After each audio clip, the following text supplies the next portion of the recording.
Good evening and afternoon and morning to everybody around the world.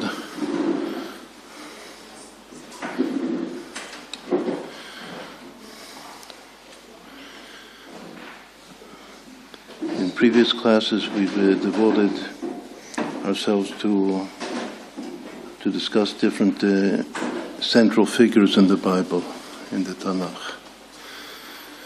And today we're going to complete a figure that we haven't yet addressed. It was the figure of King Solomon. King David we addressed. Mashiach we spoke about.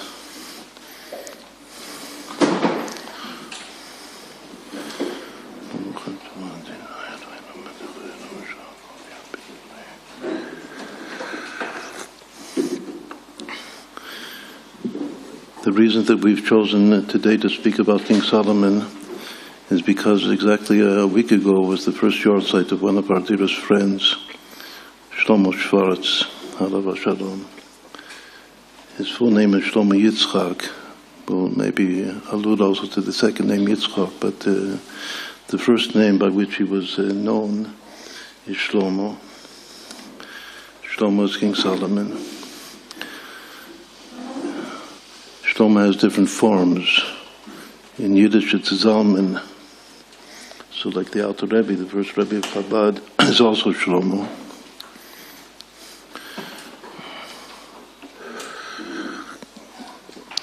And Zalman is like Solomon in English.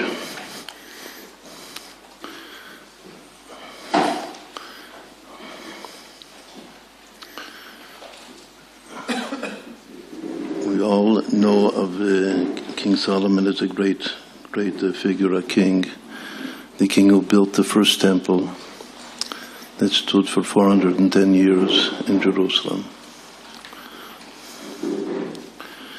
We also all know that King Solomon is called the wisest of men, Hechacham Mikol Adam. That when he was a youth, just after his father passed away, and he was about now to begin his kingdom, so he had a dream, and in the dream God appeared to him and asked him what he requests. Does he want wealth? Does he want a long life? Does he want to be victorious over his enemies? And the young boy, he was 12 years old, he said, he asked of God that I only asked to give me wisdom to judge the people, your people of Israel, in righteousness. And God answered him, and he said that since you have asked only for wisdom to judge the people in righteousness, and not for all the other things that most people, and especially most kings, would ask for, wealth and strength and so forth, and long life, I will give you more wisdom than was ever before bestowed upon man. That never was a man so wise as you, and never will be a man so wise as you. And in addition to that, I'll also give you the other things that you didn't ask for, as a bonus.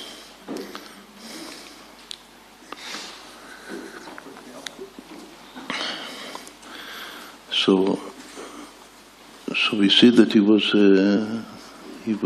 asked for wisdom, he was given wisdom, he became the wisest of all men on earth.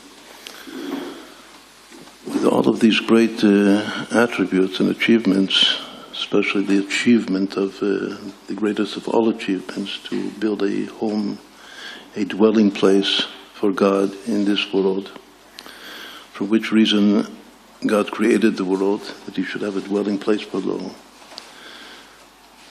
So we would imagine that this figure that accomplished this should also be the greatest tzaddik of all times.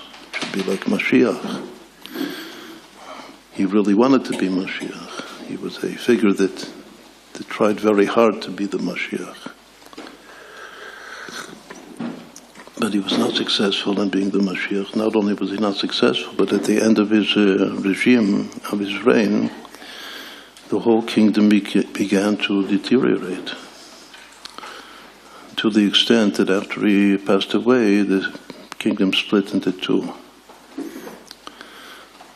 There were only 3 kings of Israel that ruled over the entire Jewish people, all of the 12 tribes of Israel.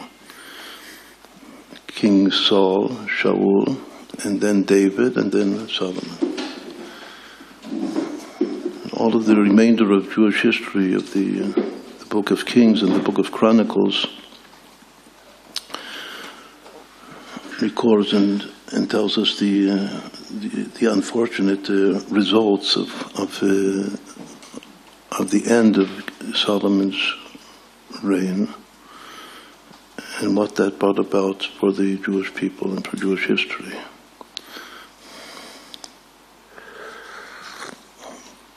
So we already have a big problem to understand. How can Solomon be such a great person that he's nobody wiser than him, even, it says, even wiser than Moses? Nobody wiser than him. And he's the one that brought about the desire of the Creator in the creation of the universe. And at the same time, his kingdom deteriorates at a certain point with all of his greatness. Another very important thing about Solomon is that his name, Shlomo, means consummation, completion, perfection. He's a perfectionist, Shlomo. It also is the same word in Hebrew as peace. That's why the sages interpret the name Shlomo to be Melech Shalom Shelo, a king who possesses peace. And it says that in his time there was only rest, menucha, v'shalom, and peace. Throughout the land of Israel, the Jewish people, as we experienced 40 years, he reigned for 40 years, just like his father, also David reigned for 40 years, just like Moses also was a king in his generation, also reigned for 40 years. Many very great figures reigned for 40 years, the 3 most important of which are Moses himself, and David, and Solomon. Just that David began his reign at the age of 30, so he lived 70 years. And Solomon at the age of 12, so he lived only 52 years. The same lifespan as the prophet Shmuel Samuel, who anointed David.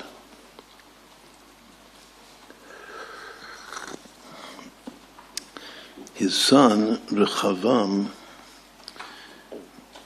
at the beginning of his reign, his kingdoms were split because of the sins of his father, Solomon. So he lived 58 years.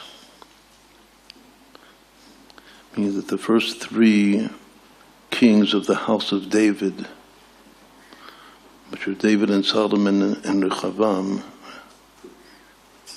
had Rechavam made the right choice, he made a bad choice at the beginning of his reign, because the people that were already very, very antagonized against the reign of Solomon because of the very severe burden of the taxes that he placed upon the people, and for other reasons it will maybe mention.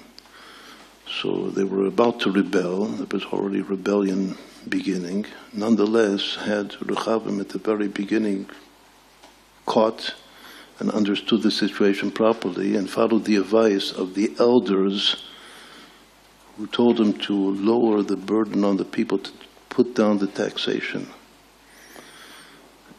that might have saved the situation and saved the splitting of the kingdoms. But he didn't. He listened to the advice of the youngsters, it says. Who are the youngsters? Those of his age, from his class. His class are 41-year-olders. They're called Yiladim, children. He followed the advice of the children, of those of his friends who were 41 years old like he. And instead of making lowering the taxes, he said he's going to make it even more than before, trying to prove his strength. But what happened was that just the situation exploded altogether, and by miracle, his life was saved, and he was able to flee to Jerusalem. He reigned at the age of 41. He reigned for 17 years, not like his father and grandfather, each of whom reigned for 40 years. Meaning that altogether he lived more than his father, 6 years more than his father, Solomon. He lived 58 years. Rechavam. So, if we will now give two simple but very beautiful allusions to the relation between Solomon and Yitzchak, Shlomo Yitzchak, that if we add up the years, the lifespans of the first three kings of David, of the house of David, it's 70 and 52 and 58. 52 and 58 is 110. 110 is like the lifespan of Joseph and Joshua, two great figures in the Bible. But together with David,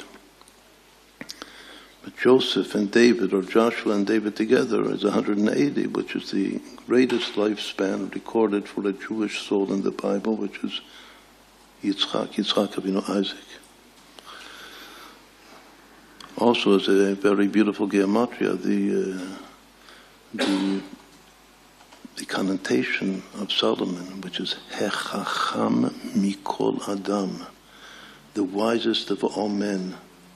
That is it's not a verse, but it's the connotation that's used by the sages and throughout rabbinic literature. That Shlomo, whenever a verse is quoted from Proverbs or from one of the other books that he wrote that we'll discuss. So in rabbinic literature it always says that Hechacham Mikol Adam, the wisest of all men, said such and such. Quote. Such quote.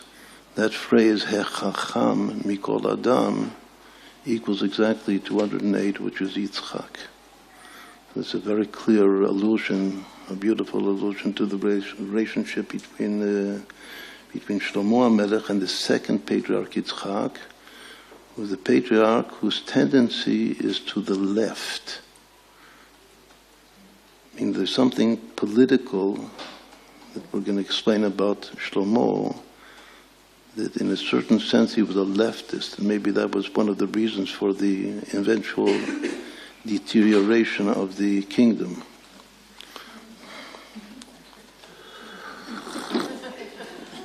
Of course, Yitzchak Avinu was a very, very great soul. He's such a great soul that in the future he will be the most important of all of the three fathers.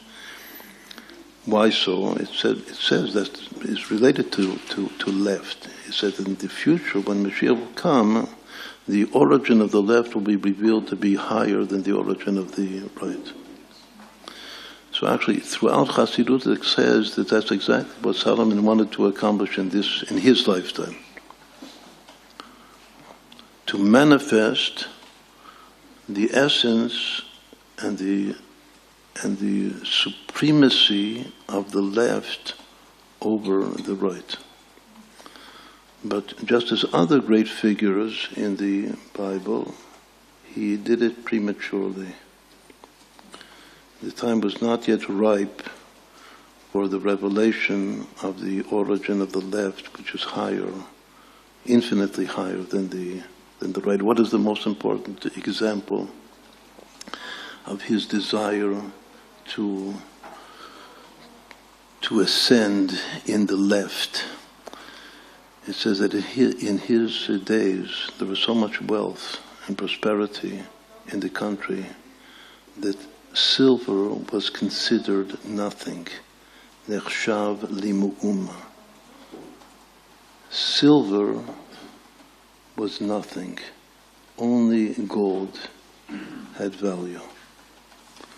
What is the difference between silver and gold?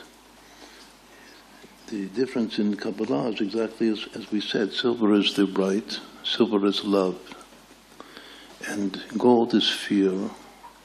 There's something about fear and awe of God, of the Almighty, in the left, which in the origin is higher. I mean, it's more essential. It's a more essential connection to the essence of God than even the love, the attraction of the right. And that is the value of gold over silver. But once more, it's explained in Chassidut that he made a mistake. This is one of his great mistakes. However, we see that however great a person is and however wise a person is, he is still liable to a mistake. Moses also was liable to a mistake, but he also only made mistakes when he got angry, it says. Never get angry. But Solomon, who in a certain sense was even wiser than Moses, he made many mistakes, one after the other. Not necessarily because he got angry, just because he had his ambitions and his vision was such that he was before his time and was trying to force reality to respond to his understanding and to his vision, and it was not, just wasn't the right time. It didn't work.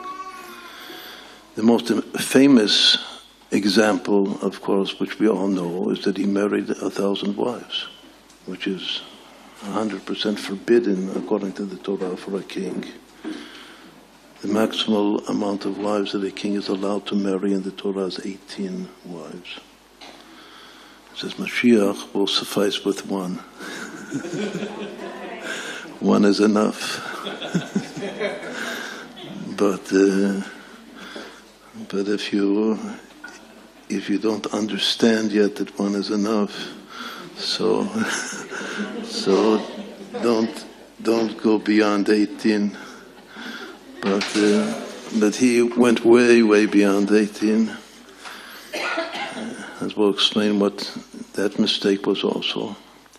So he made loads of mistakes, and because of the mistakes that he made, once more at the end, his whole tremendous kingdom, which was 40 years of peace and prosperity and rest for the Jewish people, it all deteriorated.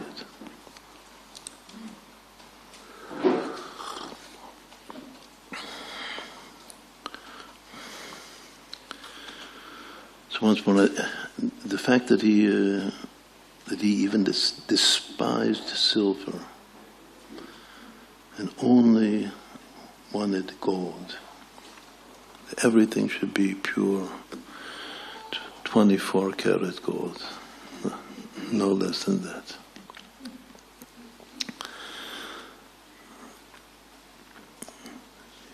It says once more, because he wanted to reveal the origin of the left above the right. The time was not yet ripe. It says in the future he made two mistakes. One mistake was the time was not yet ripe for this. The second mistake was that even in the future, when the origin of the left will be revealed to be higher than the right, silver will still have value. It won't be valueless. It won't be dust. Two mistakes. Meaning that love will always be of a value.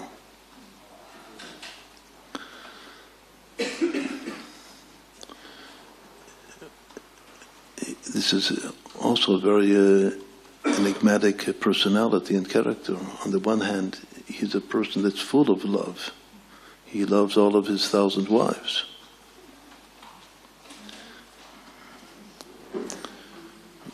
When he's a kid at the age of 12, at the same time that he had that dream that we mentioned in the beginning, so there's only one time it says that Vayehav Shlomo et Hashem, that Solomon loved God. He went to sleep loving God. If you go to sleep loving God, you very likely will have a godly inspired dream. So at the age of 12, he was 100% okay. He loved God. But then, later on, it says that he loved women. His love of God became love of women. And especially he loved the princess, the Bat Paro, the daughter of Pharaoh. But it says he loved all of his 1,000 wives that he took from all of the peoples, all of the nations around Israel. What was his idea? What did he have in mind by marrying all of these 1,000 wives? The Arizal says that he thought that he could, by bringing influx, spiritual influx, between or the spiritual energy coming from him to all of these women, each one was a representative of one of the peoples of the earth, one of the nations of the earth, the most precious soul of one of the nations around. So in this way, he could totally transform the term in Kabbalah's Klipat Noga, the intermediate husk. There are 4 husks, shells, 3 of which are totally impure, which are all of the things that is forbidden for a Jew to consume or to have contact with. And there is 1 husk, 1 shell, which is called the intermediate, which sometimes tends towards holiness and sometimes tends towards profanity. And because it's in the middle, it can take sparks of holiness into the profane, into the impure. But if it is totally converted, that this is the potential space or place of conversion. When we speak of converting souls, even non-Jewish souls, to Judaism, like we're talking about in all of our classes for the last few years, about now is the time to find, to identify, to enlighten all of the sparks that are potentially in a state or readiness for conversion, and this is absolutely necessary in order to bring Mashiach. So all of those sparks are in this limbo space between purity and impurity, between holiness and profanity, which is called the intermediate husk, the Klipat Noga. The word Noga in Hebrew means translucent light. Means that there's light there, but it's not clear, transparent light. It's translucent light. And that's what this husk is. And Shlomo HaMelech, King Solomon, thought that he had the power, as he misjudged himself. He asked for God for wisdom to judge the people in truth, righteously. But all of his mistakes were because he misjudged his own potential in this particular lifetime. And he thought that he had the power to influence and to bring to influx with divine energy all of the Klipat Noga and the whole universe and transform it all together into holiness. This is what the Arizal says. And would he have been successful in that, then all of the 3 impure husk shells would have vanished from reality. Because their only hold on life force is through the means of the intermediate husk, which is called Klipat Noga. So all of these 1,000 wives that he married was in order to take this Klipat Noga and 100% transform it into Kedusha, into holiness. That's what he thought.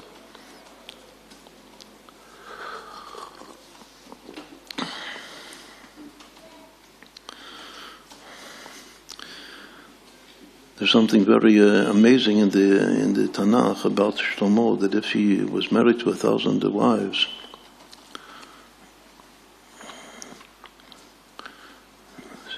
the 1,000 wives divided into 700 and 300. 700 were queens, were wives. For each one of them he built a palace.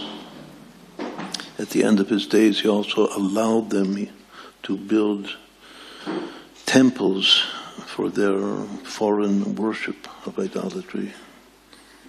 It was the spiritual reason for the deterioration of the kingdom of Solomon.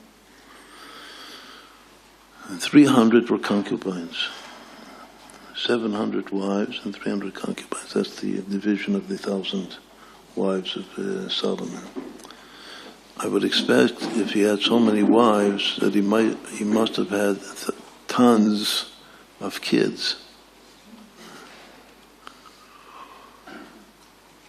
But the amazing thing is, you look in the Bible and you don't find children.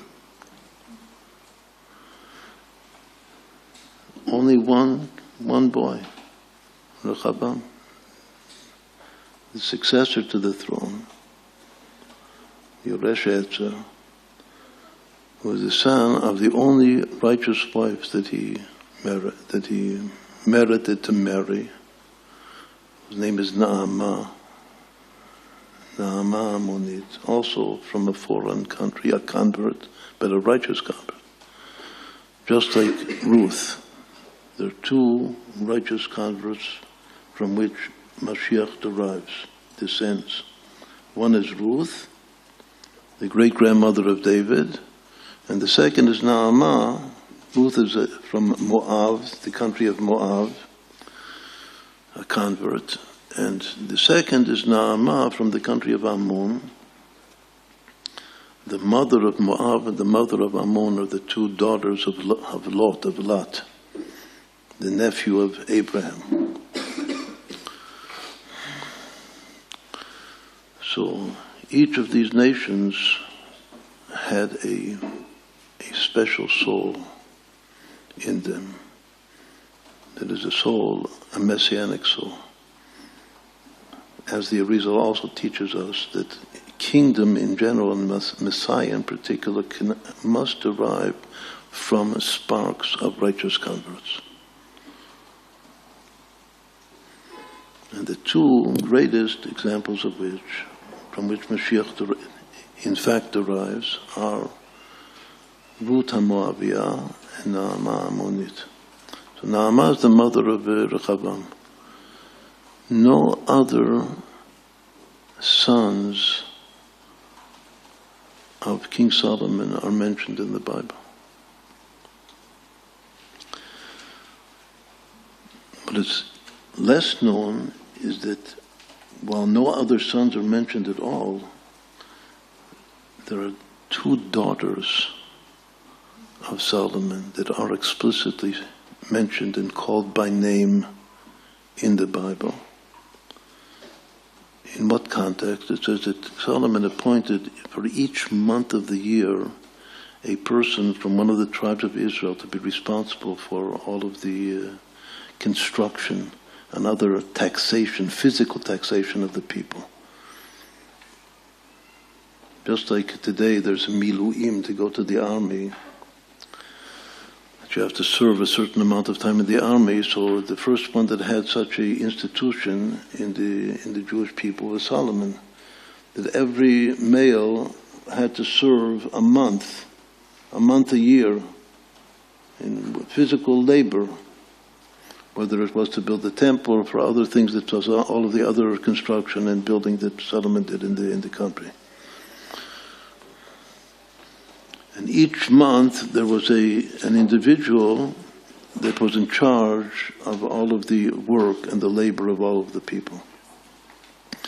And when the Bible enumerates the names of those 12 Nitzivim, that's the term that's used, the people in charge of the labor.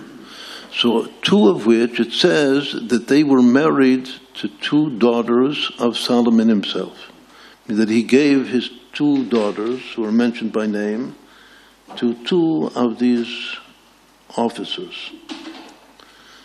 And one daughter, her name is Bosmat. Bosmat appeared previously in the Bible, but Bosmat means fragrance. It's another few days is the yortzeit of the Rebbetzin and the Rebbe's wife. Chaya Mushka, the word Mushka, the name Mushka also is like Bosmat. Bosmat is the one daughter of King Solomon, and the other daughter, whose name is even more mysterious and not known, her name is Tofat. In Hebrew, it's written Tet Pei Tav. It's a nice, beautiful name for a little girl. Solomon's daughter, Tofat. It comes from the word either tipa, a drop. A drop also means a little child, a little infant. So it either means an infant or a drop. It also means to preach, hatafa, like the word totafot. The tefillin of the head are called totafot, because it means to preach, to tell, to relate. In any event, this is the name of the second daughter of Solomon, Tofat. So in the whole Bible, with all of his 1,000 wives, we find 3 children, which is a very amazing phenomenon. We want to make a sign called a siman for Solomon and his children. So the sign is a very important word in Hebrew that appears in the scroll of Esther that we're going to read in another few weeks. Sharvit. Sharvit is the scepter of the king. The power of the king, the manifestation of the power of the king to rule is his scepter, which is spelled in Hebrew, Shin Reish Bet Tet.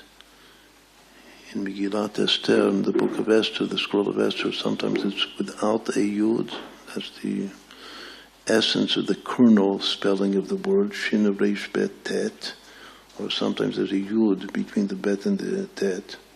In any event, that word, Shin Reish Bet Tet, spells an acronym to remember the Solomon and his 3 children, because it's Shlomo, Rechavam, Bosmat, Tofat.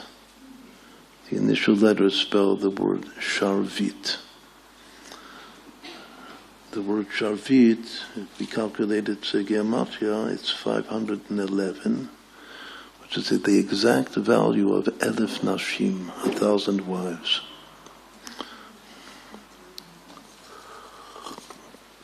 That all of his 1,000 wives are concentrated into these 3 children.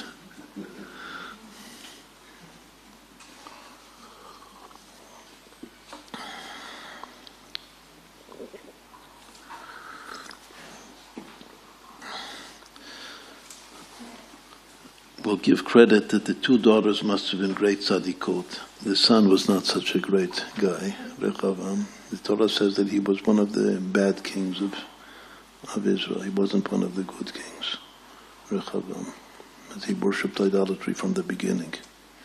His father, Solomon, allowed idolatry.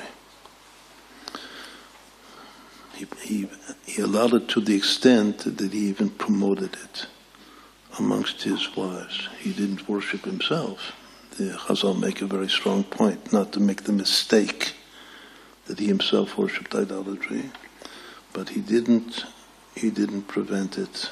He didn't protest against it, and he even allowed it by allowing his wives to build the temples to their idols, to their idol worship. So we see that Solomon is a very, very enigmatic figure, personality, that he's the greatest of the great. Much more, his name means perfection and peace. When he was born, God himself It's also an amazing thing that it doesn't say about anyone else. That God himself called him by a name, by another name, Yedidia. That God gave him a name through the means of the prophet, of Nathan the prophet. God himself called him Yedidia, the companion, the beloved one of God. From his birth, he is beloved to God, and his name Shlomo means complete perfection. And at the same time, he brings the world to the epitome of the reason it was created, by building the temple. At the same time, he's full of mistakes.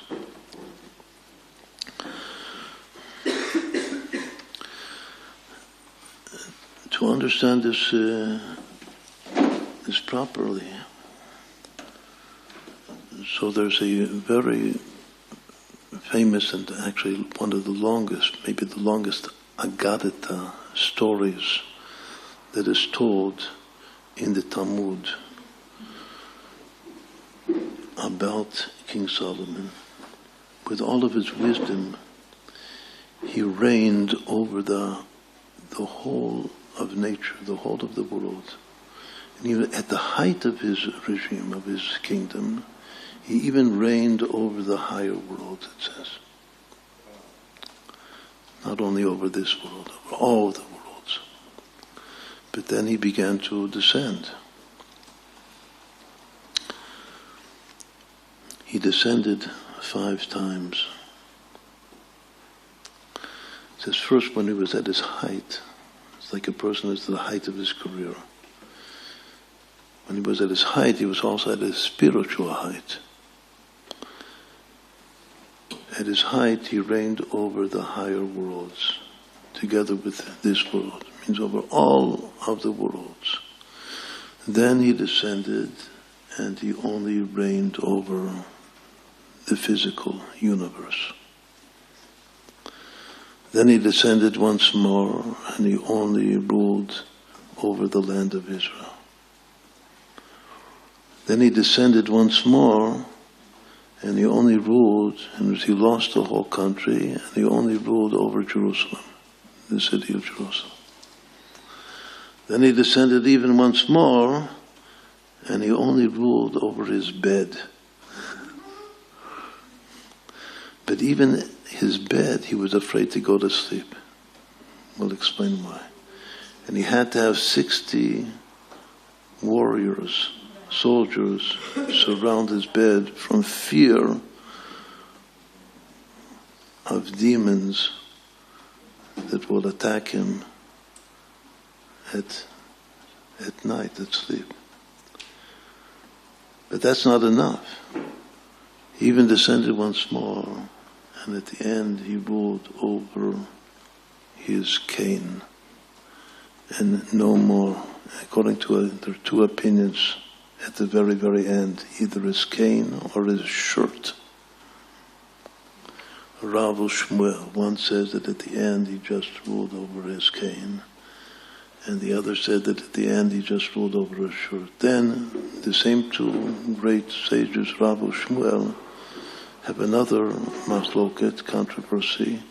Did he return back to his original rule, or did he not to rule over all of the higher levels, or did he not return? One says that he never returned. If he never returned, it means that he was melech v'hedyot. He was a king, and then he just declined altogether and became a simple civilian. And the second opinion says no, he returned. At the end of it, at the very end, he returned, and he was a king and a hedyot, a civilian. Then he returned to be a king. The phraseology in the Talmud is hadar or lo hadar. The word hadar means to return in Aramaic. Did he return or did he not return? So also, we don't know. 2 opinions, 2 of the greatest sages. One says he didn't return, And the other says he did return. That word hadar, which is to return, is in Hebrew the name of a king. It's the name of the 8th king of Edom, who is considered in Kabbalah to be the beginning of the world of rectification. After all of the original kings die, then there's one king that now begins a reverse process. That reverse process of ruling and dying means to rule and to decline, totally decline and deteriorate. But then there's one that stops that process and it begins to return. So the question here is King Solomon that 8th king of Edom who is called Hadar? Is he also Hadar who has the power, the capability of bringing things once more together and it's called returning light? Even though there has been a decline, does he have the power in his soul to begin to do tshuva? In simple words, to do tshuva. To return to God. He has to do tshuva. Did he do it or did he not do it?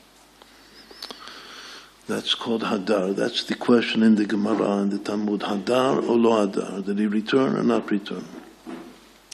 So one says no, and the very last words of this portion in the Talmud is that he did return. Melech Hedyot Melech.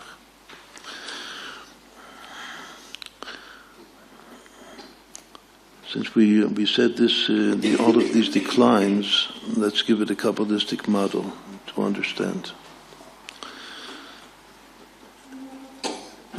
When he's young, we see that his greatness, Solomon's greatness, is in his youth. Some great figures, the older, the greater. With regard to Solomon, it appears to be the opposite. The younger, the greater. But his high point in life was that dream. And asking God, give me only wisdom to judge the people righteously. That Everett says that Ein lecha adam she'en lo shada. There's no man that doesn't have his hour. So sometimes that hour is when you're 12 years old, before Bar Mitzvah. Sometimes that hour can be when you're 70 years old, or 120 years old. For King Solomon, it was at the age of 12, that hour. In any event, his hour, when he's at his height, his spiritual height, his love and fear and relationship to God is one that has no self-consciousness to it. It's called, in the terminology of Kabbalah, the higher third of the Sfirah of Tiferet. In order to understand what we're now going to explain, we'll say one more very important, called Hakdama, introductory word that comes from the Arizal. Since King Solomon is a king, I might think that his Sfirah is Malchut, kingdom. Sfirah means the divine level, the light of the 10 Sfirot, the 10 lights through which the channels of creation of the universe. So every soul is related specifically to one of those 10 Sfirot lights. So I would think that Solomon is a king, maybe it's kingdom. Or I might think that since Solomon is the wisest of all men on earth, maybe his Sfirah is wisdom. So actually there is indeed one place in Chassidut that explains at length that Solomon is the wisdom of kingdom, because kingdom itself has all of the 10 Sfirot to it. So of all of the 10 Sfirot of kingdom, he is the wisdom of kingdom. But if we look in the origin, in the writings of the Arizal, so he says something else altogether. He says that King Solomon, his Sfirah, is Tiferet, his beauty.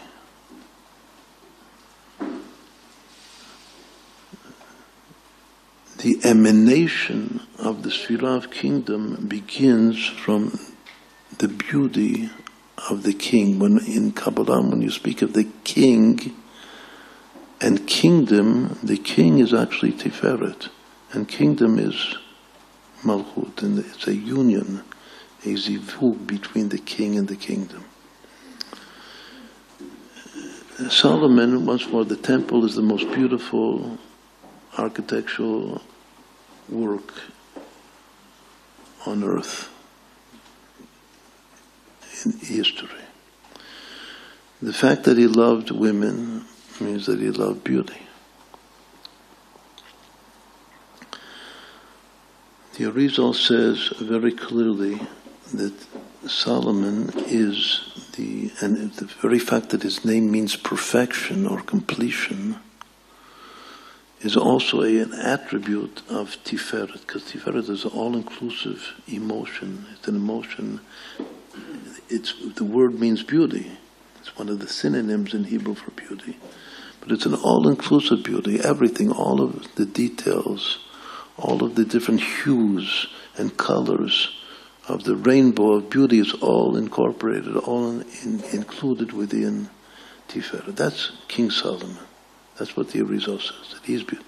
The fact that he's also peace, because once more Shlomo means completion or perfection, but the same word also means peace. It's called Melech Shalom Shalo, the king, that peace is to him. So peace in Kabbalah, whoever knows a drop of Kabbalah, like Tofat, his daughter, so a drop of Kabbalah, you know that the concept of peace is connected to the Sphira of Yesod, the foundation, which is the power to unite men and women, male and female. That's peace. So the expression, the way the Arizal explains, the expression of Chazal that he's the king who possesses peace, Melech Shalom Shelo Shlomo, means Tiferet, that has its branch, which is always unified with the source, which is Yesod. Yesod in the tree of life of the Sfirot. Yesod is just under Tiferet. Yesod is the branch which is always connected to Tiferet. So he is beauty, and he possesses Yesod foundation. The king of beauty, who has the power to make peace, which is to unite between the male and the female energies of creation. That's the way the Arizal explains it. So going back now to our levels of his declining, his deterioration of his kingdom, the highest level of Tiferet is when there is relationship without overt self-consciousness. That's called the higher third of Tiferet. At that place, the king is a king over the higher worlds and the lower worlds simultaneously, over everything. As soon as he begins to become overtly self-conscious of his own greatness, Solomon, the greatest of the great, so then he loses the higher worlds. And he just remains with the lower nature. And he's still tremendously powerful over the lower nature. He flies on eagles. He doesn't need airplanes because he has eagles to fly on. And all of nature is under his control and power. When he declines one level more, he only remains in his country, which is the land of Israel. Then only in the city, in the capital of Israel, which is Jerusalem. But then he loses that also, and he only remains in his own house, around his bed. That's his whole kingdom. But even that he's afraid to go to sleep and loses that. And at the very end, he just remains with his staff, his cane, or with his shirt. He has nothing more than a shirt.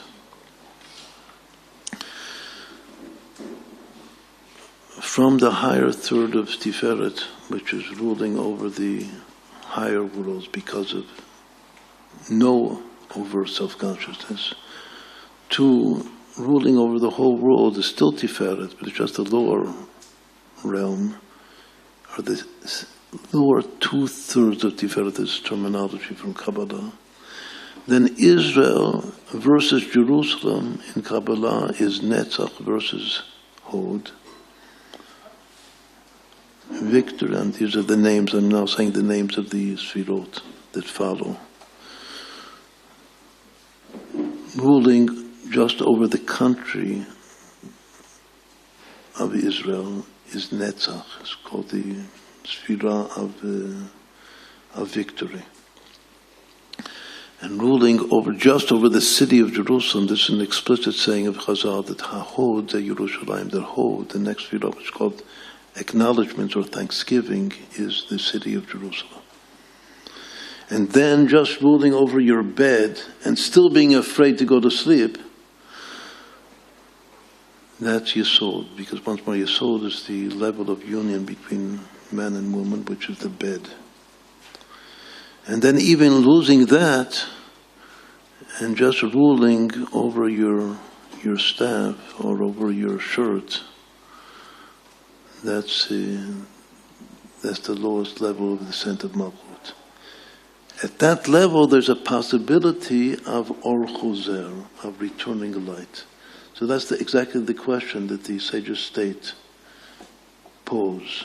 They pose the question, did he return or did he not return? Is there, at that level of Malchut, now a returning light, or is there not a returning light? One says yes and the other says no. All right, so now let's go back. Soma is such a problematic figure. What is this, the longest story that the sages relate about Solomon, that of course does not appear explicitly in the Bible? It's the saga between King Solomon and the king of the demons, Ashmedai. That the king of the demons, Ashmedai, at a certain moment usurped King Solomon and appeared to be King Solomon in his place and served as king for a long period of time, during which time he expelled the true King Solomon from his throne, from his kingdom, and he became a pauper, crying out to everybody. They say King Solomon, but people thought that he's crazy, so they just threw stones at him, and at best gave him a little bit to eat to survive. Until at a certain point, he crying out to everyone that I am King Solomon, I am Kohelet. How do we learn this whole? Where does this whole story come from? There must be some origin, some source in the Bible for this. This is probably the most amazing and evolved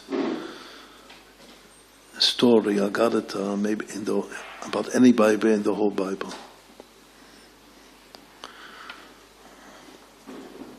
The whole story begins with his needing to find a worm that can cut stones for the temple. The Shamir worm, the mysterious Shamir worm. And he's told that in order to get this worm, because you're not allowed to use iron to cut the stones for the temple, so you'll need this worm. But you have to get it from Ashmedai, from the king of the demons. But then when he sends Benayahu, his Satzava, his general-in-chief, Benayahu ben Yehoyada, and Ashmedai tells him that the officer of the sea has this, and he's actually given it over to the wild rooster, Tarnagol Habar, to guard this worm and to use it for certain purposes. In any event, it's a long, long story that we will not now go through all the details. Many commentaries try, with a certain amount of success, to explain the whole story, every detail of this story from beginning to end, in relation to, in this interpretation we will now accept, this interpretation of some of the later commentaries, that this whole Ashmedai figure is in truth anti-Shlomo. It's him himself, it's just his dark side. What's more, before last month, or 2 months ago, when we were talking about the Rambam, so we asked the question at the end of the class, whoever remembers that was here, the real Rambam, may you stand up.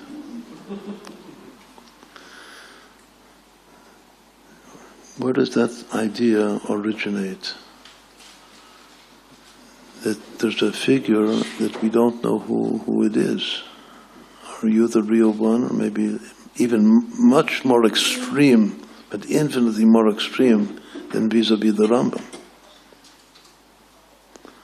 The Rambam is still the same person. But here, there's a case that the real Solomon, may you please stand up, and we don't know if it's Solomon or if it's Ashmedai, the king of the demons. And what's more, some of the later commentaries say that it's the same person.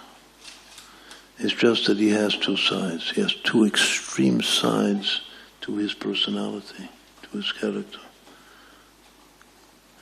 One is the king of Israel, the one that brings about the purpose for which God created the world, which is to make for him a dwelling place below. And the other is this king of the demons.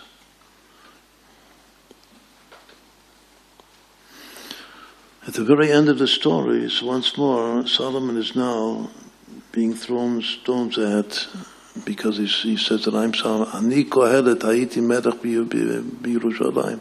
I am Kohelet. I am King Solomon. I used to be a king in Jerusalem. This is a verse from Ecclesiastes, one of the 3 books that he wrote. From this verse, this whole Midrash, this whole Agadata derives. That he says, I used to be a king in Jerusalem. What does that mean, I used to be? I am the king of Jerusalem. No, I used to be. So he's now running around the world. At the end, he reaches the Sanhedrin. The Sanhedrin know him.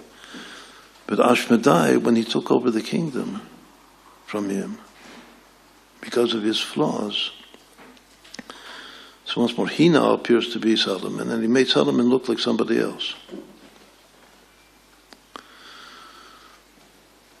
But he's screaming that he's Solomon. He comes to the Sanhedrin, and the Sanhedrin are wise men, wise people, and they say that crazy people don't continue to say exactly the same thing all the time.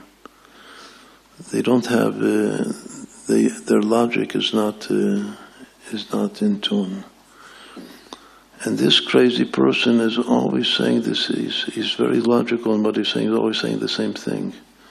So maybe there's something behind this crazy guy.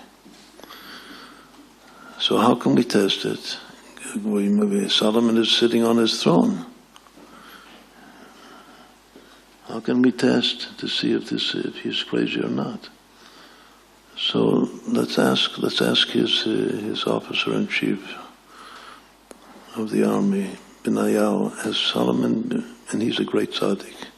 He's also a very messianic figure, Benayahu. Let's go and ask him, has Solomon been in contact with you recently? So they go and ask him, say, no, yeah, for a long time. Long time he hasn't spoken with me at all. But then they go and ask the wives. He has 1,000 wives. Has the king come to you recently? So the wives begin to protest. And they say that not only has he come, but he tries to take us when we're impure, in a state of nida. And then even the mother, his mother, Bathsheba, says that my son, King Solomon, came and tried to rape me.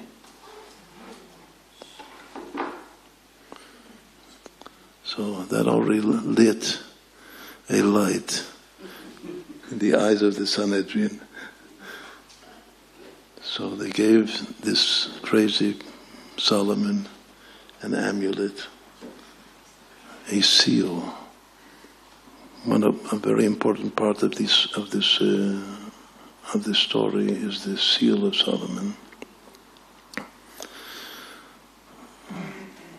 Some say it's a Magen David, others say it's a pentagon, it's a 5-cornered, but it has inscribed the Tetragrammaton, the holy name of God. And with that, with the power of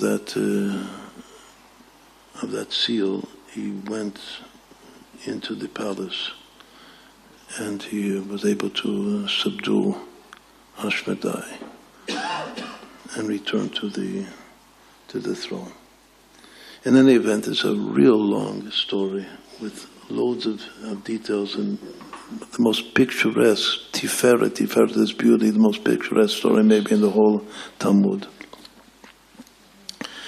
And the bottom line is, as we said before, that there are commentaries that say, and I believe this, that it's good to so interpret that Ashmedai is just the way that Chazal picture the other side, the dark side of King Solomon himself.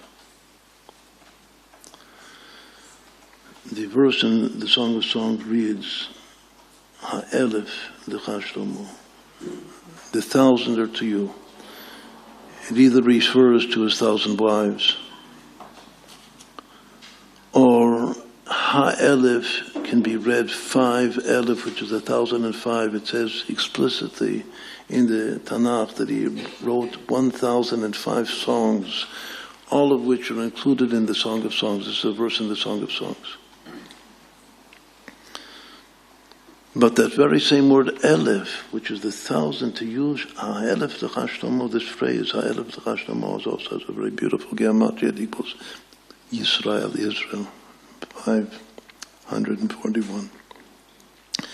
The same word, elef, when the two last letters are inverted, reversed, spells Ophel. Ophel is the dim side, the dark side of the personality. So there's something about Elef, the 1,000, and one's dark side. This is a topic also that we've been addressing now for several weeks in our classes, that every soul has a light side and a dark side to it. King Solomon wrote 3 books in the Bible, the Song of Songs, Ecclesiastes, and Proverbs. Ecclesiastes is a name, another one of his names. He has 7 names altogether. The 3 most important of the 7 names are Yedidia, that God gave him, the beloved of God, and Shlomo, which is his proper name, King Solomon, Melech Shalom Shalom, and Kohelet. Ani Kohelet, I am Kohelet, that's his name. The word Kohelet means because he gathered together congregations to teach them wisdom. That's the pshat, but the word Kohelet equals, this name Kohelet equals 535, which equals Or Choshech. The union of light and darkness. There's no other figure in the Bible that is like 100% light and 100% dark. It says that even Moses, at his high point of his career, when he gave us the Torah and he constructed the tabernacle, he only created a union between God and the Jewish people, which is called the Shekhinah, the divine presence, a union which is called a back-to-back union. But King Solomon, when he built the first temple, he created a union, or he merited to a union between God and the Jewish soul, the soul of the collective congregation of Israel, which is called a face-to-face union, which is total light. It means it's a state of what's called sad mu'ar, a total side of enlightenment and light. So on the one hand, he is the epitome of light, of the side of light. On the other hand, he has a dark side to him. And his dark side is Ashmedai, the king of the demons. So this is the most amazing thing about King Solomon. He will have to return in order to rectify this. The Arizal says that King Solomon goes through three Gilgulim, great Gilgulim, reincarnations in the Bible. First he's Moses himself, then he's Solomon, then he's Jeremiah. Solomon builds the temple, Jeremiah comes to prophesy the destruction of the temple because of his own sins. The very day that he inaugurated the temple, he married the princess of Egypt, and then God swore to himself that this temple and this city will be destroyed. Because of the sin that he sinned on the very day that he built and inaugurated the temple itself. Again, we don't have time now. If somebody wants to ask a good question, right away you can ask, of all of those 1,000 women, who are the three big ones? The three big women in King Solomon's life. That's a very important question for somebody to ask. One of them is the Queen of Sheba, and one of them is, there are three, the Queen of Sheba and the Princess of Egypt and Naaman. But that deserves a question by itself. And the big three. But once more, the bottom line, and now we'll conclude, is that King Solomon, he built the temple, and the temple was destroyed because of him. And he will have to come back to rebuild the temple, because whoever is responsible for something and it goes wrong, and if he doesn't make it to the end, to the good and blessed, and his name means consummation, that he doesn't make it to the consummate end. So he must, just like Moses says, he received the Erev Rav. He also, all of these great souls loved converts, Joseph, Moses, Solomon, all of them premature, but they are responsible to come back in every generation to continue and to complete the work, especially Solomon. Once more, his name means consummation, so he has to come back to continue the work and to take this dark side of himself, which is Ashmedai, the king of the demons, and to convert him also. So now we have time for questions.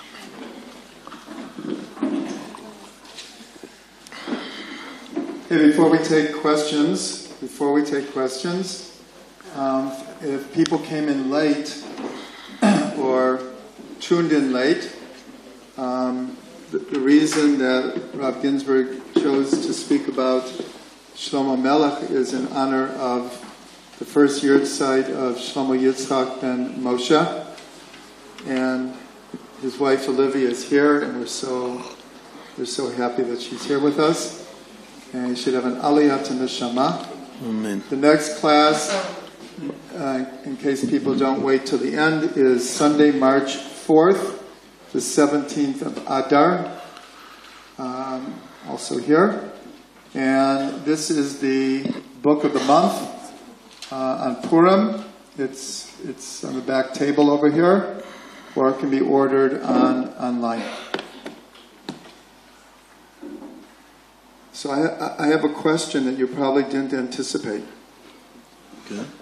Could you tell us more about the three main wives of Solomon?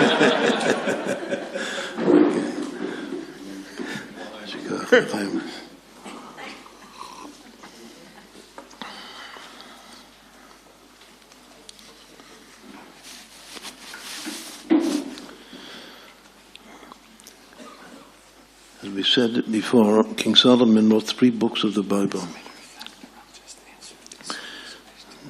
2 of which in themselves are questionable, that it was not clear that they were entitled to be included in the Bible. The Song of Songs, because it's a love song between a man and a woman, that not all of the sages were for including the Song of Songs in the Bible. The one was adamant about yes, including the Song of Songs in the Bible, is Rabbi Akiva, the greatest of all the sages, that he said that all of the writings are holy and the Song of Songs is the holy of the holy. So thanks to Rabbi Akiva and that opinion that the Song of Songs is the holy of the holy is part of the Bible. The other is Ecclesiastes. Ecclesiastes is a very sad book. It's very pessimistic. So it appears to be. And there are many verses in Ecclesiastes that appear to contradict precepts, even of the other book of Solomon, which is Proverbs. So the sages also had a big problem whether or not to include Ecclesiastes in the Bible.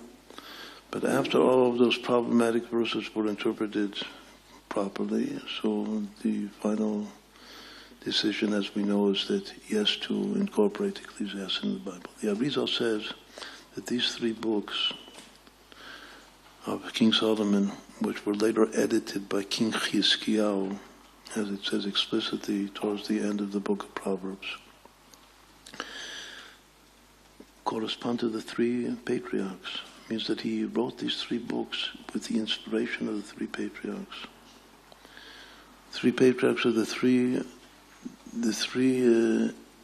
basic emotions of the heart: love, fear, and compassion. Ava, Yira, Rachamim. Obviously, the Song of Songs is the book of love, inspired by Abraham. Ecclesiastes is the book of fear and pessimism. The left. We said that Solomon has a special affinity to the left. That's the book of Yitzchak. And Proverbs is the middle. That's the book of Yaakov, of compassion. All right. Now, in the Song of Songs, which is the book of love, that I would expect, of course, that this book must reflect his love of women. It's apparently obvious. There's a high climax to that book of the Song of Songs. The climax is chapter 7, verse 7. 7:7. That's the way to remember.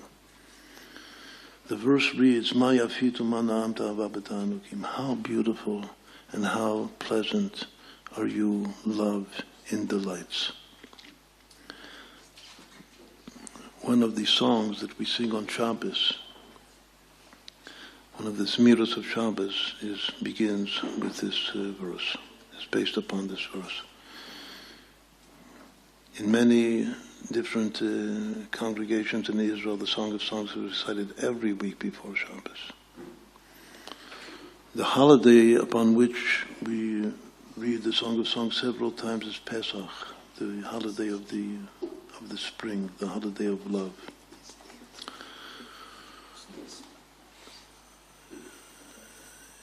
That climax, the highest expression of love between the groom and the bride of the Song of Songs, which of course is an allegory, is God and the souls of Israel, has three sections to it. There are three phrases to it. How beautiful, how pleasant are you, loves in delight. Ma yafit, uma na'amt, ahava b'ta'anugim. So we're taught that those three expressions, phrases, actually correspond to the three great women in King Solomon's life. The obvious allusion is the middle phrase, ma na'amt, how pleasant. Because ma na'amt is the name of his righteous wife. Only one is the righteous one. He loved all three. But the righteous one is Na'amaha Amonit, the Predatova, Ma na'amt. And even though she is righteous, and his light side of Solomon is the lightest of the light, as we said before, nonetheless, the son that was born to them, who was the next king, who could have been Mashiach, but didn't, once more, made a grave mistake. He is Rechavam, his name is Rechavam, and he was not a good king.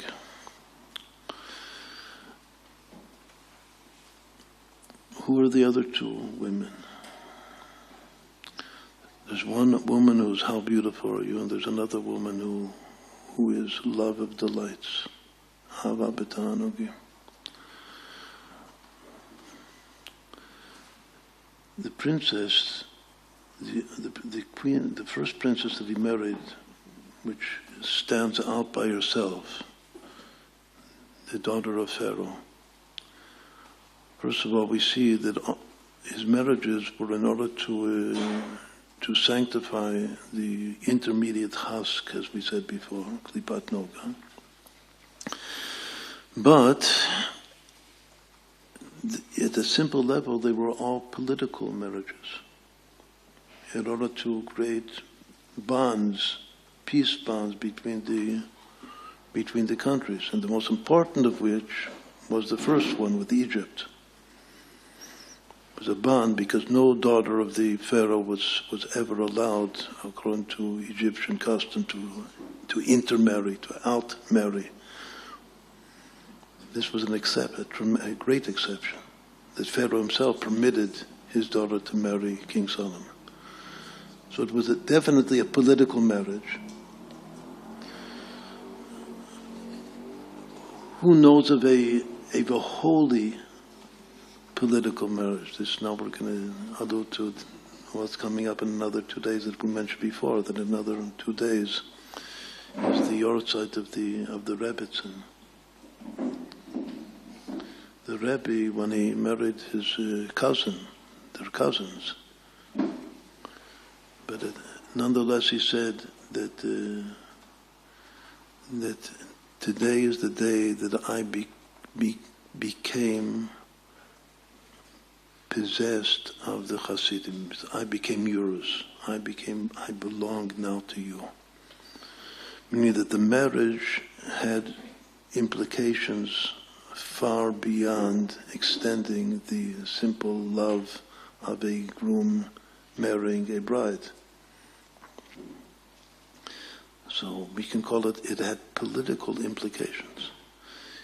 Even the Rebbe's mother, the Rabbanit Chana, made it clear to the previous Rebbe that I'm only going to give you my son if you promise me that he's going to become the Rebbe to be.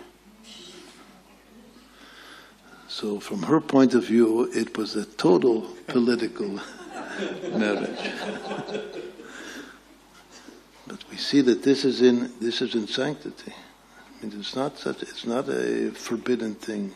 It says it's in all of the books of Musar and so forth, it says that people that marry for money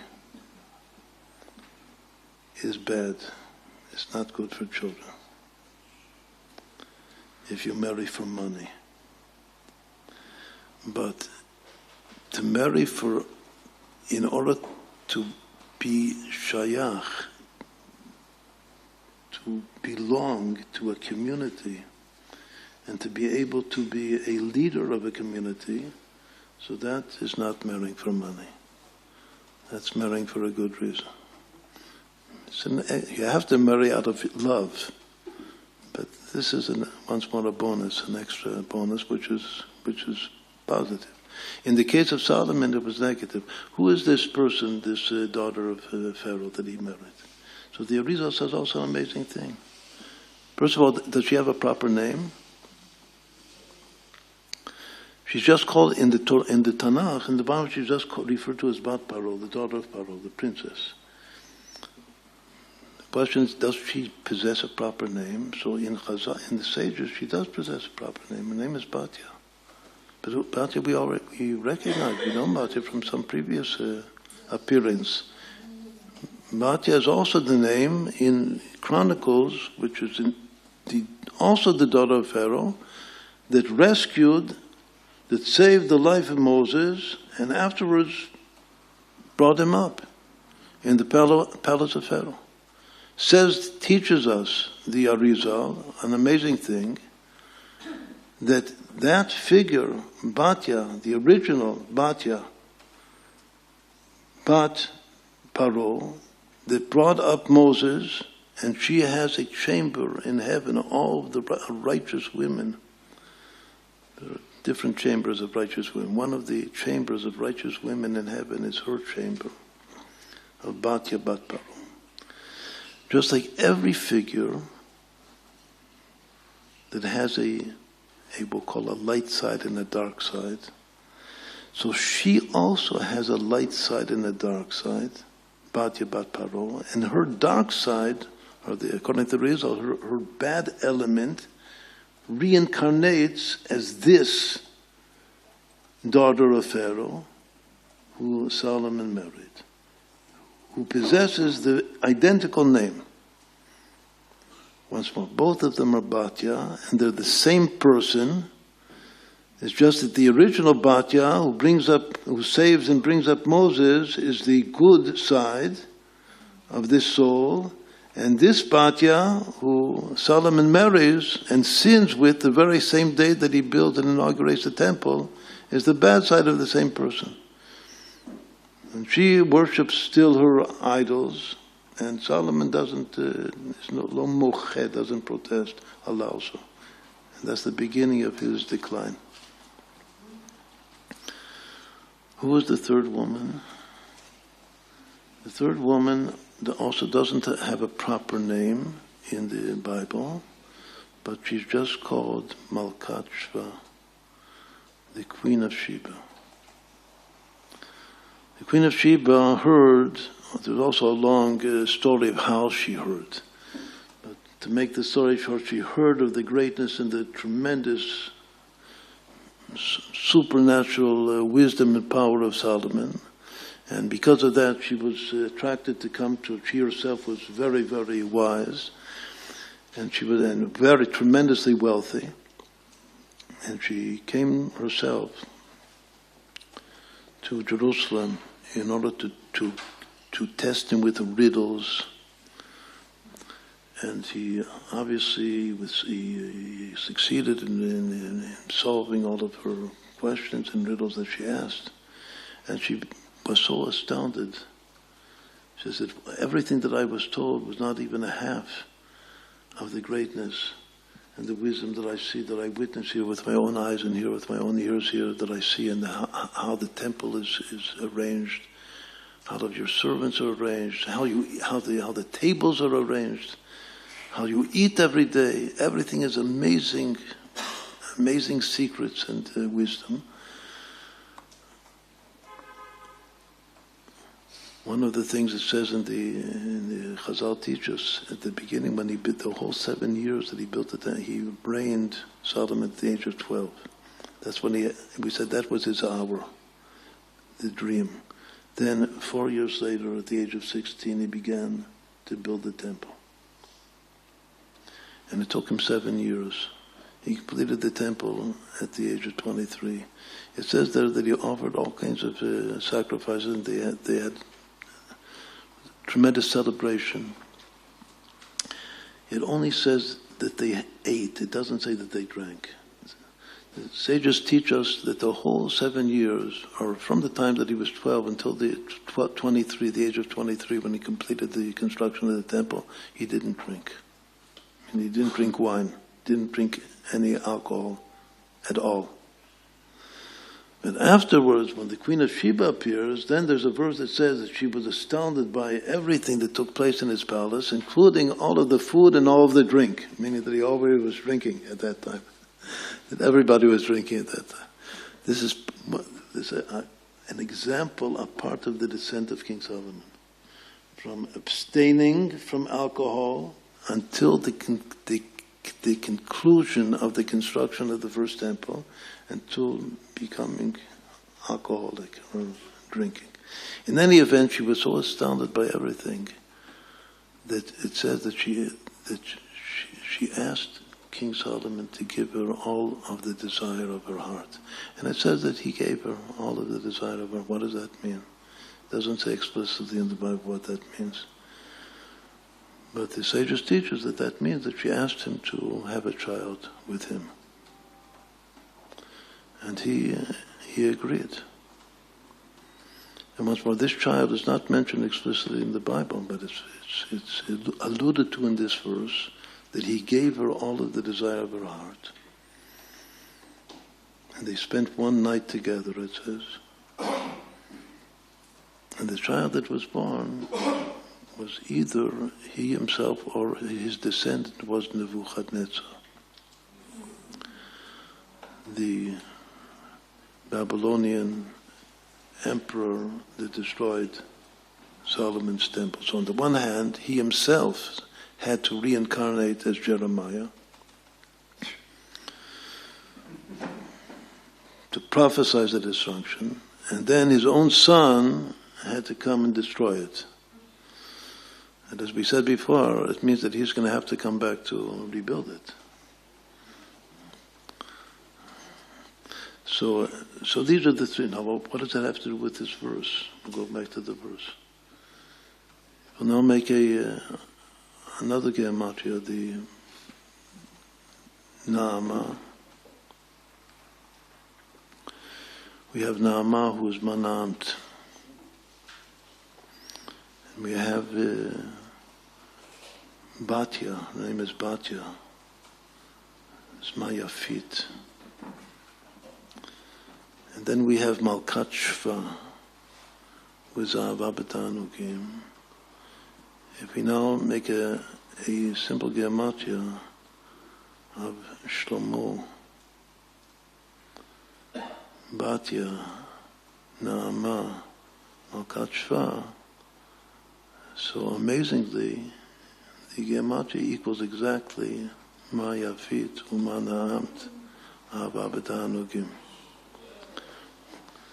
So that is those are the three women in his life, one of which is good, and the two extreme ones are not good. Right, so that was that question. Okay, we have a question from Sergey, and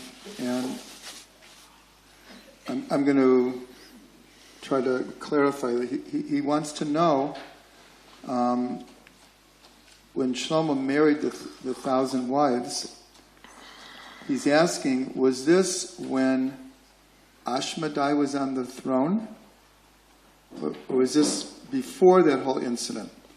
But I would like to add the question, because you mentioned, according to the Ari, what the kavana, at least, of Shlomo was to marry 1,000 wives.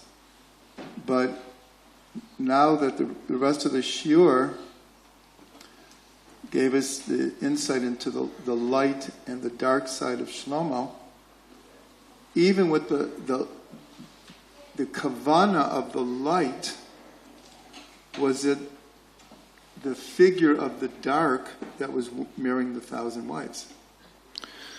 Okay, so that's a good question, a very good question. And what you said now at the end is certainly correct. That the dark is intermixed together with the light. It says, Or v'choshen mishtamshim b'irbuv. The very name Kohelet equals light, darkness together, so it means that they're intermixed together. And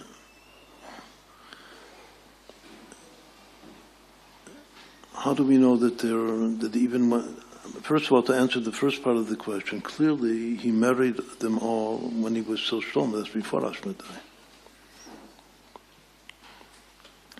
That's obvious. He loved them and he married them, as the verse says explicitly. It's all Shlomo. But how do I know that there's darkness there? Together with his good, he had a good intention, but there's still darkness. Why? Because he did an avera, he did a transgression against an explicit precept and law in the Torah.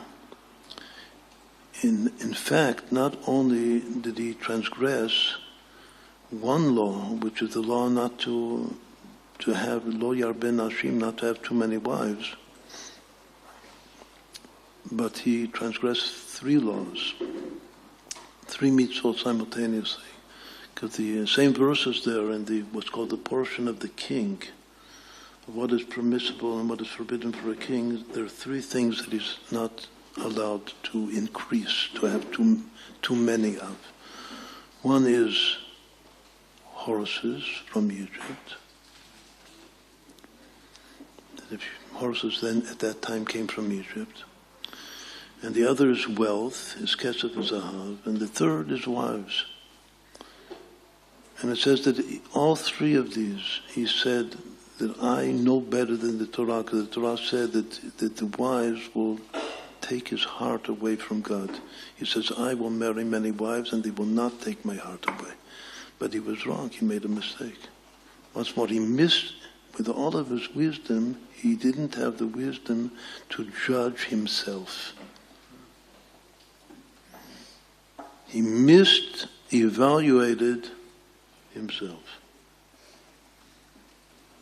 The greatest, once more, he said that the epitome of his life was loving God and asking in the dream for wisdom. Then we see the epitome, and this was the epitome between himself, his soul, and God. The epitome between him and the people, in the eyes of the people, was the first act, once more, he's still 12 years old, the first judgment, after asking God to give him wisdom to judge the people, then it came to act. The first judgment, the judgment of the 2 women, the 2 prostitutes, that each one claims that this is my son. And he said, take a sword and cut him in half and give half to each one. And then the true mother said, no, give it to the other one. And the false mother said, no, cut. And then he said, he imo. Then he pointed at the true mother who had compassion on the child, and the infant said, she is the mother. And it says, but when this judgment is his first judgment, when that judgment became known to the whole Jewish people just spiritually surrendered themselves and gave themselves totally over to this young boy, 12 years old. Because they saw that the verse says that Chokhmat Elokim, the wisdom of God is in his heart, and he possesses the wisdom of God. But the word used there is Elokim, Chokhmat Elokim. There are 2 phrases in the Torah about his wisdom. The wisdom of Elokim, the wisdom of God, is in judging these 2 women. The first judgment of his life. And the other phrase is Chokhmat Shlomo, the wisdom of Solomon. Wisdom of Solomon refers to the wisdom of nature, to science. The wisdom of Elokim is actually the higher hay of Hashem's name, is Binah. And the wisdom of Solomon per se of science, which also took him astray, is the lower hay of his name. It's called the wisdom of Malchut. All right, so we have now Solomon with his wisdom, and I'll say once more about what the question that you asked right now. The question is that you've clarified that he married all of the wives before the whole incident with Ashmedai. But since Shlomo is such a mixture of light and darkness, so he had a good kavana, but it was against the Torah. Right. So did his light side, which was promoting marrying 1,000 wives? Again, so a person can have a good kavanah, and if you think that you're smarter than the Torah, then that's definitely a dark side. That's a dark side. Now, once more, he did his dark side now manifest in 3 averot, 3 transgressions. Those 3 transgressions of King Solomon, which are going against the 3 things that are forbidden for a king to have too many of, correspond to the 3 practical sfirot, which was called Netzach, Hod, and Yesod.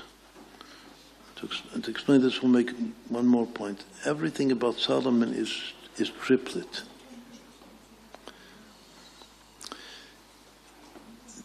In building the temple, there's a verse or 2 verses in Proverbs that says that he built the house with wisdom, understanding, and knowledge, the 3 faculties of the mind.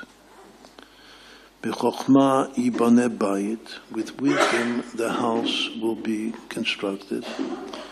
U'bitvuna yitkonan, with understanding it will be established. U'v'dat chadarim yimalu, with dat, with knowledge, all of the chambers will be filled with kol hon yakar v'naim, with all precious and pleasant wealth. Another time the word Na'im is used, which alludes to his wife, Na'ama. So Chazal say that verse refers to the building of the temple, and even to the building of the temple to be. When Shlomo returns to build the 3rd temple, he'll also build it with the 3 faculties of Chabad. The 3 books that he composed are the 3 emotions of the heart, as the Arizal says explicitly. The Song of Songs is love, Ecclesiastes is fear, and Proverbs is in between, is Tiferet, which is compassion. The 3 averot, the 3 transgressions that he transgressed, are the next triplet of Sfirot. Because everything about him is triplets. And his dark side comes to the fore in the transgression, beginning with his 1,000 wives, of the 3 things that a king is forbidden to have too many of which. Horses is Netzach, wealth is Hod, and women are Yesod. Okay, so that's an answer to that. Okay, we have a question from Abraham Rabin in Brentwood, Los Angeles. I'll read it exactly as he says. It's an excellent question. It seems that as soon as something good is born into the world, its dark side is simultaneously born into the world. Could you explain why God does this? And what is the takeaway lesson for this phenomenon? I'm assuming that he's talking specifically on the day that the temple is inaugurated, that he marries Bat Paro. Okay, so this is the way that the world is created. It even says that not only does the dark side come together with the light, but it even precedes the light. In the beginning there's darkness, and then comes light, and the darkness still remains mixed together with the light. And our function in the world is to separate and then to sweeten. To sweeten means that the light becomes so strong that it can go back and convert the darkness into light. This is all our service on earth. And it has not yet been completed. And the one that will complete it successfully is the Mashiach. The Mashiach is David and Shlomo coming back to complete their work that they began. David was not able to build the temple because of the bloodshed. And Solomon did build the temple, but he made mistakes. And that's why the temple was destroyed. So he's going to have to come back. And it says the Mashiach has to be a descendant of both of them, both of David and Solomon, both of Ruth and Naamah. So the question is a good question. It's a question of history. Why does God create evil together with good? He creates in order to give us challenge. Our challenge is first of all, to recognize the truth of the existence of light and darkness simultaneously, and to know that we have this Ashmedai. What's more, at the end, he had his 60 warriors around his bed to guard him from Ashmedai. He was still afraid of Ashmedai, even after he got back to the temple. Everybody has to know that he has his Ashmedai there. One of the readings of Ashmedai is Rashi Tevot, Ani Shlomo Melech Yisrael Acharei David, or Ben David. But the whole name Ashmedai, Elul says, I am Solomon. Just I'm the darkness, I'm the his dark side. Everybody has this Ashmedai, and beware and take care. It seems what you're saying, because we learned that all of the great figures in the Tanakh are archetypal, Right. and that all of us contain the Avot, the Imahot. Even the story of Purim coming up is. But here, the way you're explaining it, it's as if Shlomo is the most archetypal, because the light side is the Yetzer Tov, and the dark side is the Yetzer Ra, and that's everyone. So it's like as if Shlomo, Is the maybe most. more than anyone else, Exactly. is the archetypal. Right, that's exactly the point that you were trying to make. Because one important thing, when we say Misha Beirach, every time in Shul, when you want to bless somebody for a Refuah Shlema, so what is the Nusach? It's Misha Beirach, Avotenu, Abraham, Yitzhak, Yaakov, Moshe, Aaron, David, Shlomo. He shall bless, and he shall heal, such and such. Say, he who blessed Abraham, Yitzchak, Yaakov, Moses, Aaron, David, and Shlomo. We had 7. We skipped over somebody. Yosef. No Yosef. For the Ushpizin that come on Sukkot, it's another 7. It's similar, but it's different. It's Abraham, Yitzchak, Yaakov, Moshe, Aaron, Yosef, David, without Shlomo. But when we say Misha Beirach, the 7 are without Yosef and with Shlomo. There's much Hasidic interpretation, especially from Reb Tzadok HaKohen, one of the great Hasidic sages, who explains why for Misha Beirach it's Shlomo, but he's at the very end of the 7. And he has to do with this world and the duality of the light, of the enlightened and dark sides of the personality, of the character in this world more than anyone else. So that's exactly the point that we were trying to explain now this evening. Okay, we have a question from Sarah, who asks, if wisdom is not sufficient to properly, purely connect to Hashem, then what is necessary? That's a great question. What could, this is a very beautiful thing to contemplate. His high point was asking for wisdom, and God praises him that because you ask for wisdom, you did not ask for wealth and for power and so on. But at the end, it didn't hold. Now let's go back, replay. Everybody is now Shlomo, 12 years old. That God appears to you in your dream. You can ask for whatever you want. But what could he have asked for that wouldn't have gone sour? This is the most important question. This is the question, and this may be the most important question to take home from the whole evening. Is there anything that he could have asked for that doesn't go sour? No.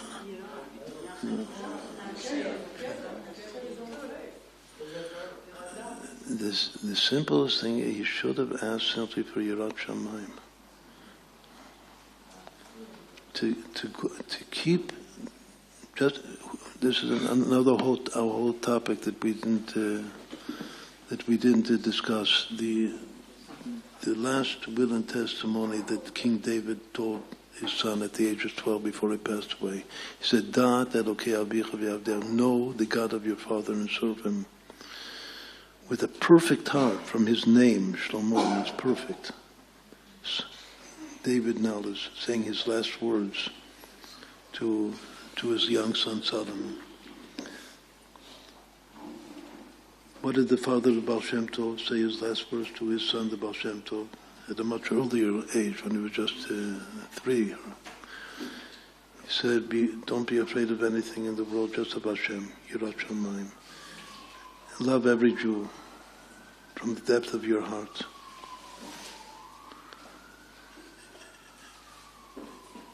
David said, know the God of your father and serve him with a perfect heart and a desirous soul.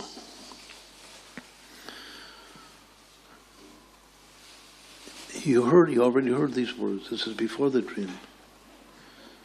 Had he asked God to fulfill the last words of his own father, which is to know God with a perfect heart and a desirous soul, and to always search, what does it mean to have fear of heaven? To always be conscious of God and his will. Had that been the answer, the question, the desire, so we can very likely say that it would not have gone sour. The first thing that went bad, even with David and Solomon, is that there's a very important thing also to understand. The greatest mistake is we see that they did not bring up their kids good. It says explicitly that David did not bring up his children properly. And Solomon, he had this one son, and he did not bring him up properly. So I think you just answered the question I was going to ask, because in the beginning of the shiur, you said the whole thing about Shlomo was that he wanted to reveal that the side of the left is in a higher level than the right. And then, in a sense, you didn't get back to it. But this answers it, because Yira is on the left side. Right. And he wanted to show it, because that's what he said, is the Torah says, I can't do this, but I can show that you can do it. But he was lacking. His Yira was lacking, so therefore he couldn't reveal that the left was in higher than the right. That's where he failed. Right. Okay, any questions? Yes. Go ahead. So that actually okay. That actually plays perfectly to my question. The first part is, so does that mean that left people finally have their day? The real question is, going back to the whole issue of Shlomo loving gold and everything being pure gold, is that we know that pure gold is soft and malleable, that you need to add something to it to strengthen it. How does that fit into Shlomo's fallacy? Okay, so the question is, if Shlomo HaMelech loved gold in contrary to silver, and gold is very soft and you need to add to it, so how does that answer how he failed to reveal that the left is ultimately higher?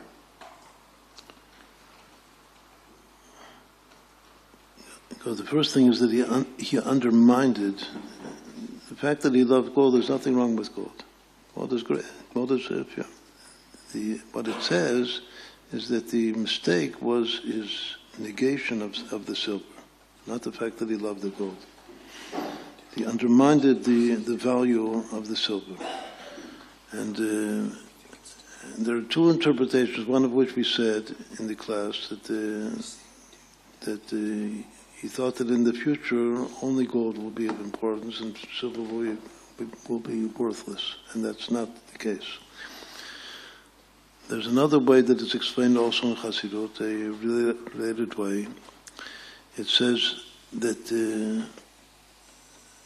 that in the future, when there will be no Yetzer Hara, and will be all the tzaddikim gemurim, so we will all be able to receive everything from God in merit, not as gratis kindness of God, not as staka. Shimu elai abirei lev harochokim mitzedakah. There's a verse in Isaiah that reads, "Listen to me, the strong of the heart that are far away from tzedakah, from charity." What does that mean? That there are great, one of the readings of this verse is that there are great tzaddikim that are such strong of heart, I mean that they're so rectified and complete in their heart that they are far away from charity. What does it mean that they're far away from charity? That they do not need to rely upon the charity of God, because everything that they receive is with a din, is with justice. They deserve it. They're so righteous that they receive everything because they really deserve it. So it says that Solomon wanted everybody in his generation to reach that level. But he was wrong, because in this order of creation, we can say that virtually none of us are at that level to be able to demand from God to give us goodness based upon merit, because we do not possess the merit. And everything that we receive from God is pure tzedakah. So that's another way that's explained what his problem with, that he undermined the silver, because the silver is to receive from tzedakah, and the gold is to receive upon merit. So the fact that gold is soft means maybe probably that somebody that has a lot of merit is also soft. Okay, I'm being signaled that we're running out of time. We'll take one more question here.